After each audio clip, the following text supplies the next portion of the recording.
He's not really angry about the dishes. A man puts a plate down too hard.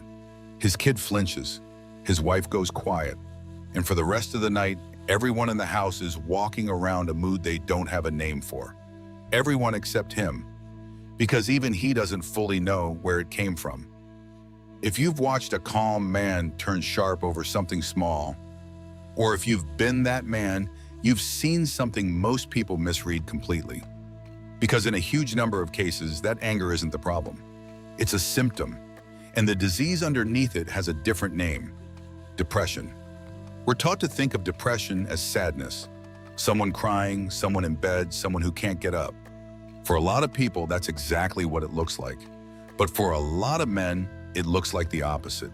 Not tears, temper, not withdrawal, an edge that wasn't there before, snapping at traffic, snapping at a slow waiter, going quiet in a different way. Not sad quiet, but simmering quiet, the kind where you can feel a person holding something back. Clinicians have a term for this: externalizing symptoms instead of internalizing ones. Same underlying condition, completely different costume. This isn't just a theory. Researchers who followed 217 people through a depressive episode found something striking. The men in the study didn't just feel more irritable than the women. They had, on average, more than 3 times as many actual anger attacks per month. Sudden, disproportionate rage over something minor.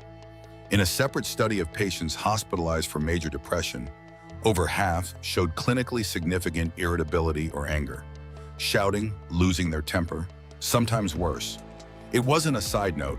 It was one of the strongest predictors of how severe and chronic the depression would become. So why does this happen? Start with childhood. Most boys are taught early and often which emotions are allowed. Fear isn't really allowed. Sadness gets you called soft. But anger is permitted. Anger even reads as strength.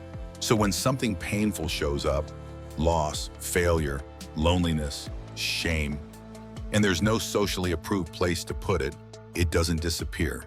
It just finds the one exit that was left unlocked. By adulthood, this isn't even a conscious choice anymore. It's a reflex, built over 20 or 30 years of practice. This is what it actually looks like day to day. It's the guy who's fine all week and then explodes at his kid over spilled juice and hates himself for it an hour later with no idea why it happened. It's road rage that has nothing to do with the other driver. It's the coworker who used to be easygoing and is suddenly impossible to work with, and nobody, including him, connects it to the divorce that finalized 3 months ago. It's drinking a little more than usual, not to feel good, but to turn the volume down on something. One therapist who specializes in treating men described it simply: by the time most men end up in his office, it's rarely because they recognize their own depression. It's because their anger finally cost them something, and someone else drew the line. The tragedy is that the anger usually gets treated as the whole problem. Anger management, impulse control, which helps a little, but it's like mopping the floor under a leak without ever looking at the ceiling. And this matters because the cost of misreading it is enormous. Men die by suicide at 3 to 4 times the rate of women, not because they suffer more, but because their suffering gets missed, mistreated, or mistaken for something else entirely. A man diagnosed as having a temper gets very different help than a man recognized as depressed. Sometimes he gets no help at all, just a reputation. And the anger itself becomes a second injury. It pushes away exactly the people who might have helped. A partner stops trying to reach him. Kids learn to read his moods and disappear into their rooms. Friends stop calling.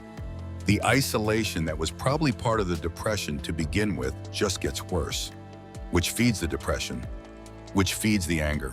So here's the reframe. If you take nothing else from this video, if you find yourself short-tempered in a way that doesn't feel like you, quick to snap, quick to simmer, tired of your own reactions, that's not a character flaw to white-knuckle your way through.